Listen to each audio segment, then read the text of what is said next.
इस तरह से।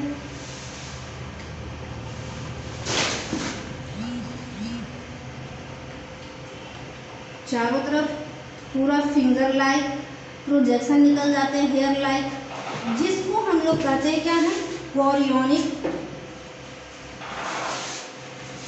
विलाई। और ये जो है मदर के यूटराइन जो टिश्यू है, मतलब यूट्रस की जो वाले है, उस यूटराइन टिश्यू से आकर के फ्यूज नहीं कर सकते, मतलब आपस में एक दूसरे से कनेक्ट हो जाती है, चिपक जाती है, ठीक है। और चिपकने के बाद एक स्ट्रक्चर फॉर्म करती है, chorionic villi plus uterine tissue कह सकते हैं। अब ये दोनों मिल करके क्या बना दिया, विजिबल है, हाँ दिख रहा है।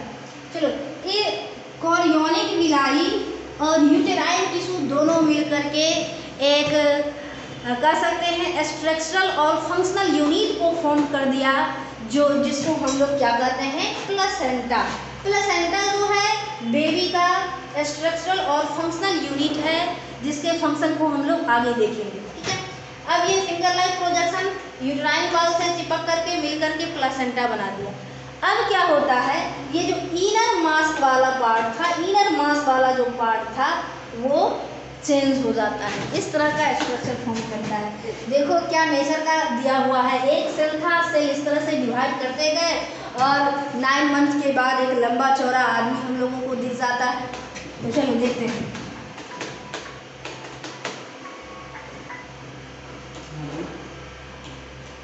इस तरह से स्ट्रक्चर फॉर्म हो जाता है। जो सबसे बाहर वाला लेयर रहता है उसको हम लोग कहते हैं इक्टोडर्म, और जो अंदर वाला लेयर रहता है उसको हम लोग कहेंगे इंडोडर्म। और कुछ समय के बाद ये दोनों तो तुरंत बन जाते हैं, लेकिन कुछ समय थोड़ा टाइम लगता है। उसके बाद फिर इनर में एक लेयर बनती है, जिस लेयर को हम लोग कहते हैं मीसोडर्म, ठीक है। अब क्या है कि ये जो 3 लेयर है, इसी तीनों लेयर से मतलब आफ्टर 9 मंथ, मतलब 9 महीने में जो बेबी का डेवलपमेंट होता है, इसी तीनों लेयर से बॉडी की हर एक ऑर्गन का डेवलपमेंट होता है। अगर आप लोग मेडिकल में जाएंगे तो फिर इसके बारे में एक एक चीज़ डीप में पढ़ेंगे, ठीक है। क्योंकि यहाँ पे एनसीईआरटी में मेंशन नहीं किया हुआ है, इसीलिए हम आगे मतलब इस पे ज़्यादा डीप नहीं कर सकते, नहीं तो आप लोग पजल हो जाएंगे, ठीक है।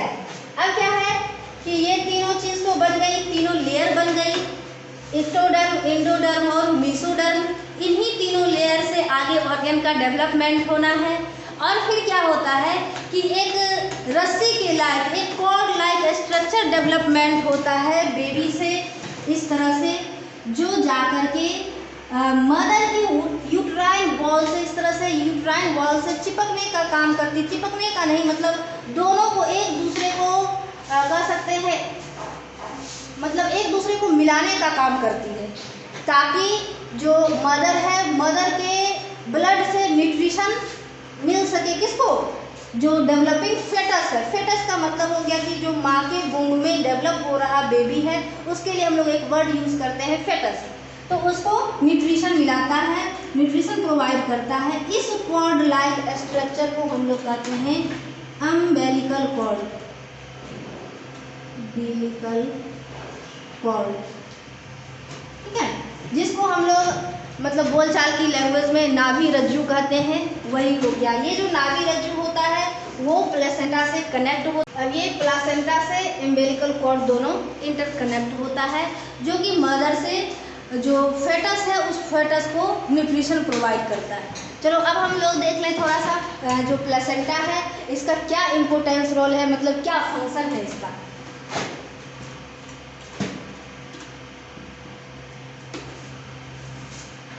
ये जो प्लेसेंटा है हम लोग इसको सेक्रेटरी ऑर्गन भी कह सकते हैं, क्योंकि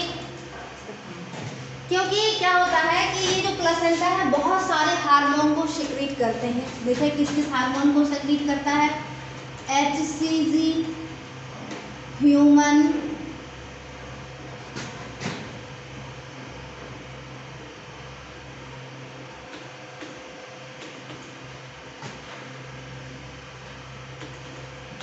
chorionic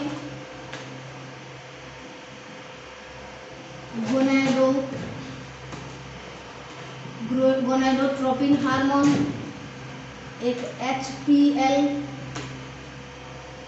human placental lactogen oestrogen,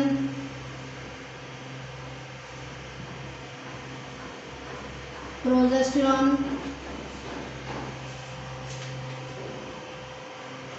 relaxin बाद में होता है, जब चाइल्ड का बर्थ होने का टाइम आता है तब रिलैक्सिन हार्मोन को सेक्रेट करता है।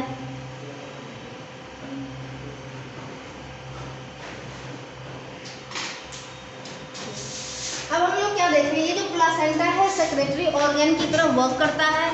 तो ये जो है HCG हार्मोन, HPL हार्मोन, एस्ट्रोजन, प्रोजेस्टेरॉन और रिलैक्सिन हार्मोन को रिलीज करता है। इसके साथ साथ कुछ और भी हार्मोन है, प्रोलैक्टिन हार्मोन, ये सारे हार्मोन को रिलीज करने का काम करता है।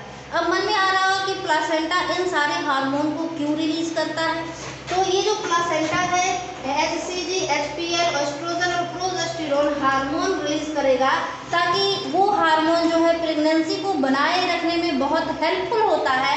मतलब ये जो यूट्राइन वाल है, ये जो यूट्राइन वाल है इसके लेवल को बरकरार रखता है, ताकि जो डेवलपिंग फेटस है, डेवलपिंग बेबी है, उस बेबी को न्यूट्रिशन भी प्रोवाइड होता रहे और ये इसको पकड़ करके चिपका रहे। इसलिए यूट्राइन वाल का होना बहुत इम्पोर्टेंट होता है। ठीक है, तो ये जो HCG है हम लोग क्या देखते हैं, जब ये कह सकते हैं कि 1 वीक बाद जब ये इम्प्लांटेशन का प्रोसेस हो जाता है, तब 7वें दिन के बाद 8वें दिन से HCG हार्मोन का सेक्रेशन हो जाता है। 8 दिन के बाद हम लोग प्रेगनेंसी को मतलब ये करने के लिए जो टेस्ट करते हैं प्रेग्नेंसी इंश्योर का, तो इसी हार्मोन की वजह से HCG हार्मोन ही हम लोगों के यूरिनेशन में आता है, जिसकी वजह से ये श्योर हो पाते हैं कि कोई लेडी प्रेग्नेंट है, कि HCG हार्मोन। ठीक है, अब ये जो HPL हार्मोन है, ये HPL हार्मोन फीमेल के बॉडी में फैट को बर्न कराता है, ताकि प्रॉपरली फेटस को न्यूट्रिशन प्रोवाइड हो सके। और एस्ट्रोजन और प्रोजेस्टेरॉन जो है, ये हम लोगों ने क्या देखा था, मेंस्ट्रुअल साइकिल में 14वें दिन के बाद जब ओव्यूलेशन हो जाता है, तो रेप्चर जोना पेलसुडा से क्या एक स्ट्रक्चर फॉर्म होता है, जिसको हम लोग क्या कहे थे, कॉर्पस ल्यूटियम। वो कॉर्पस ल्यूटियम जो है एस्ट्रोजन और प्रोजेस्टेरॉन को सेक्रेट करता है। धीरे धीरे वो डिजनरेट करने लगता है, तब ये जो प्लेसेंटा है वो एस्ट्रोजन और प्रोजेस्टेरॉन को सेक्रेट करने लगता है। ये जो प्रोजेस्टेरॉन है वो एस्ट्रोजन, ये दोनों यूट्राइन बाल को लेयर को बनाए रखता है। इसके साथ ही साथ प्रेगनेंसी के बाद धीरे धीरे जो हम लोगों का मेमोरी ग्लैंड है, मतलब ब्रेस्ट टिश्यू है, उसके डेवलपमेंट में भी एक इम्पोर्टेंस रोल करता है एस्ट्रोजन। और एक हार्मोन प्रोलैक्टिन जो है, प्रोलैक्टिन हार्मोन की वजह से ही मिल्क का सेक्रेशन होता है। तो ये जो प्लासेंटा है ओवरऑल जो है प्रेगनेंसी को सपोर्ट करने का काम करता है। इससे जितने भी हार्मोन निकलते हैं और साथ ही साथ बेबी को न्यूट्रिशन प्रोवाइड करने के लिए माँ से एक कनेक्शन होता है।